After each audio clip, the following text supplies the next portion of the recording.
Good job, I'm Jerry, about to check out 10 wrestlers who had a late career renaissance. This video is by Cultaholic Wrestling. I know for a fact guys like Finlay, who was in the thumbnail, had a great second career renaissance.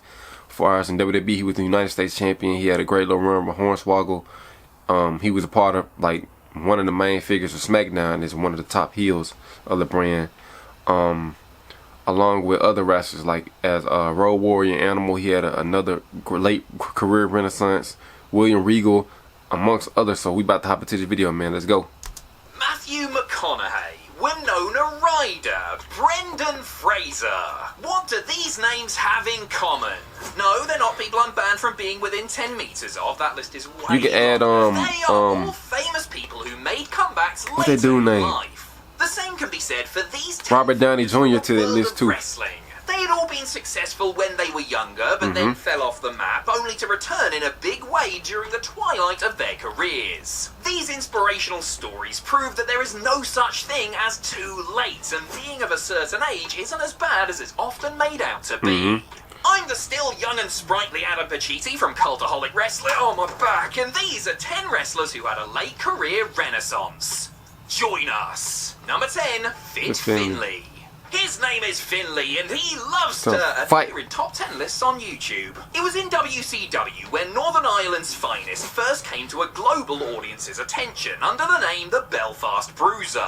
Fit Finlay would go on to win the television title before hanging up his leather jacket in 2000, transitioning into a backstage role during the promotion's dying days due to Finlay was behind the women.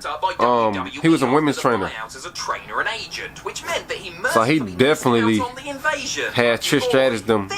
Well, we like to see Trish Stratus and Molly Holly and Lita out of them. He trained them. He developed them. In January of 2006, the veteran made his WWE TV debut and to wrestlers as rather than divas. 47. He would work as a wrestler for the next 4 years, winning the United States Championship, feuding with the top stars of the day, and helping to bring Hornswoggle into WWE because nobody's perfect. Finlay once again picked up a backstage role after his second retirement, occasionally appearing on TV, always getting they released Finlay, I think. Pop, like the time he let Becky Lynch appear in the Royal Rumble. Still got it. Number 9, Jeff Jarrett. Following a November 2022 match with Jay Lethal on Dynamite, Darby Allin got smashed over the head with a guitar, which could mean only one thing. Jeff Jarrett's coming back. Honky Tonk Man was all elite, baby. Oh, it was Jeff Jarrett. That's much less exciting. Kidding, obviously. After one of the most varied, decorated, and controversial careers in pro wrestling history, I like his career in TNA better. Found his way to AEW mere months after appearing for WWE at SummerSlam. Fans got very worried that Double J was up to his old tricks and would try and insert himself into the upper echelon, but he instead found a role that suited him perfectly. The chosen one was a breath of carny air in the more modern AEW landscape. Because he was the only person doing his brand of old-school wrestling shtick, it made his appearances extra special. Fear that the company would be mad enough to put a major championship on the 55-year-old former salesman gave his matches a unique sense of tension, and as a result, Jeff has been one of the most consistently entertaining members of the roster since his debut.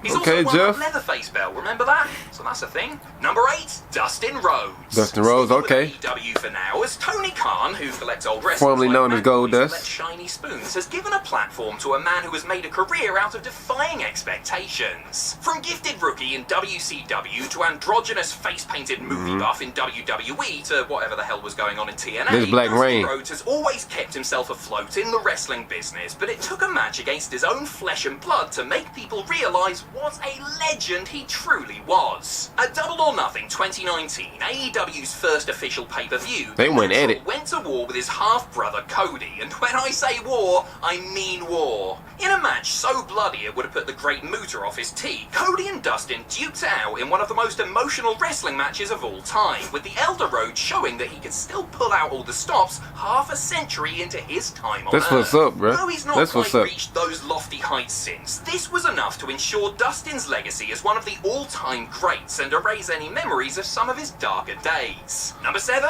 Goldberg. Goldberg, more like Oldberg. I wouldn't agree with this when one. Big Baldy Bill made his WWE return in late 2016, a sense of dread rippled throughout the wrestling world. Sure, he had been great back in his WCW heyday, but his singular year with WWE between 2003 and 2004 was a bit of a disaster. Now he was 12 years older. Surely this wasn't going to be great. Still in great damn shape. In his Survivor Series return, Goldberg reminded everyone his run was pretty good during that time, but it lasted way too long, and it had them take down Kevin Owens when Kevin Owens should have faced Chris Jericho at WrestleMania or Fastlane or whatever. His first WWE run was back. Goldberg was an unstoppable human bulldozer once more. Unfortunately, now he was too unstoppable, especially once WWE decided he should be challenging for top championships. The company decided to put him over at the expense of Kevin Owens in 2017, then Bray Wyatt in 2020, Dolph Ziggler, and then Bobby Lashley in 2021. But still, credit to the man, a special performer that he's still in great shape. Off has done for good. Number 6, Mark Henry. Most people would be lucky to go to 2 different Olympics as a spectator, whilst Mark Henry has been there twice as a competitor. After a successful powerlifting career, the young Henry made the jump over to pro wrestling when he signed with WWE in 1996. This was a 10-year deal, unheard of at the time, and unfortunately he needed all of those years and then some to actually he had to develop. Wrestling didn't come naturally to young Mark, whose early matches could be described as inconsistent at best. After over a decade of gimmick changes, I say around 2006 he started picking up steam. Finally struck gold in 2011 after he started inducting people into the Hall of Pain.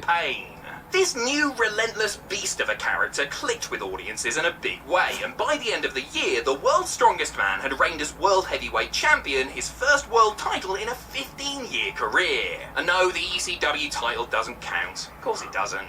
In many ways, Mark Henry is like a fine wine. That's what I do! Significantly better with age, and if you mess around with him, he will leave you with a throbbing headache. Number 5, Mae Young. Mae Young, oh hell yeah, Mae Young and Moolah. Oh my god. Later in life, we couldn't leave off a woman who enjoyed her most successful stint in wrestling well into her He's not gonna add Moolah to it because of the trailblazing women's wrestler in the mid-20th century, Mae Young first rocked up in WWE in 1999 as the on-screen best bud of the fabulous Moolah, who was an already established name within the Federation. Over the next few years, Mae won over audiences. These women were taking bumps with her outrageous antics, at their age that women 50 years younger would have looked at and gone, nah, you're alright, thanks. She participated in several comedic sketches with the likes of Moolah, Terry, the I used to love to see them on TV. Threatened to get naked These would be so on TV, funny. Got into a relationship with the aforementioned Mark Henry, gave birth to a hand, and generally just spread laughter and joy wherever she went. And it's not like she wasn't seeing any action either, and not just from sexual chocolate. This was the woman who got powerbombed off the stage through some tables aged 77. 77 years old. Number 4, Sheamus. It's our second Irishman of the list. The Great White made his WWE TV debut on an episode of ECW in 2009. Within just a few short months, he would you put Drew McIntyre on this list? Champion, having beaten none other than John Cena to claim the prestigious prize. Alas, much like the high school jock who ended up working as a bin man, it appeared that Sheamus had peaked too early. He won the championship again the following year, but soon drifted back down the card. After a few stints on top again in 2012 and 2015, it looked as if his glory days had come and gone. That was until he started smacking the absolute taste out of people. After being entered into a feud with real-life pal Drew McIntyre, the Celtic Warrior began displaying a brutality that added an entirely new edge to his character. Then came his run as United States Champion, the Brawling Brute, his acclaimed matches with Gunther, and, well, need I say more? Not bad for a bloke who they once compared to Beaker from the Muppets. Number 3, PCO. In 1995, Pierre Carloulet feuded with Bret Hart over a jacket.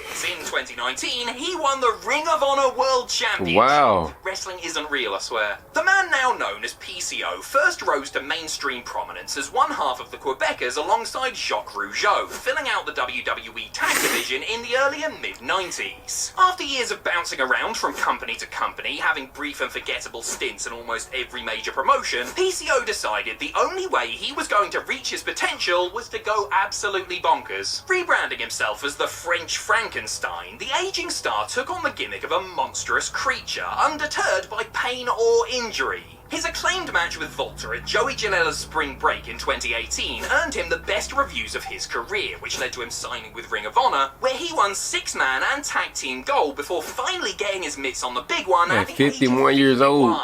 Honestly, I'll be happy if I'm still. That's why I say age is a mind thing. That's a mind. It's a mind thing. You only as old as you feel. Number 2, The Undertaker. Undertaker had a great damn career. WWE, and because his wrestling You never know what his prime was actually was. It's easy to forget that The Undertaker didn't start his run of really good matches until he was in his 40s. Like 2010. Like I say, Undertaker best matches came like 06, 07 on down. Man's early career is littered with before he retired. Before his last, before the streak ended. Look at the matches in the first half of the streak. King Kong Bundy, Big Boss Man, Psycho Sid, Johnny Gonzalez. Doesn't seem as mythical. Second half of the streak. There were bright spots. Randy Orton, the majority Edge, of amazing Taker matches Batista, Shawn Michaels. Down the line. His first Mania bout with Shawn Michaels happened when he was 44. His classic with CM Punk took place when he was 48. Damn. For his second Hell in a Cell clash with Brock Lesnar, 50. arguably his final great in-ring performance, he was 50. To be able to go that hard at that age after decades of wear and tear on the body is an accomplishment befitting of such a legendary wrestler. Number 1, it's Sting! If Undertaker Sting for sure. WrestleMania 31, like everyone except Triple H had wanted, the Phenom would have been 50 and the Icon would have been 56. That is what we in the business call old as balls. That WWE match never happened, and later Sting that had to same retire year, early. the Stinger was supposedly retired for good after an errant buckle bomb. Half a decade went by until Steve Borden showed up in All Elite Wrestling.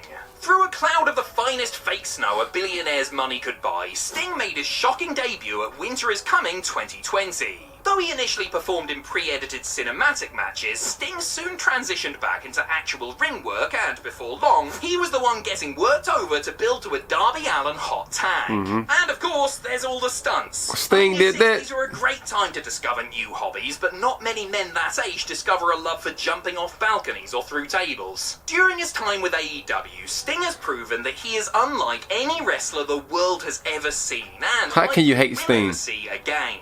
Showtime may almost be over, but what a show it has been these last few years. Alright y'all, great video man. Let me know down below in the comments of what y'all thought of my reactions to this video. Like, comment, subscribe. Until next time, I'm out. Peace.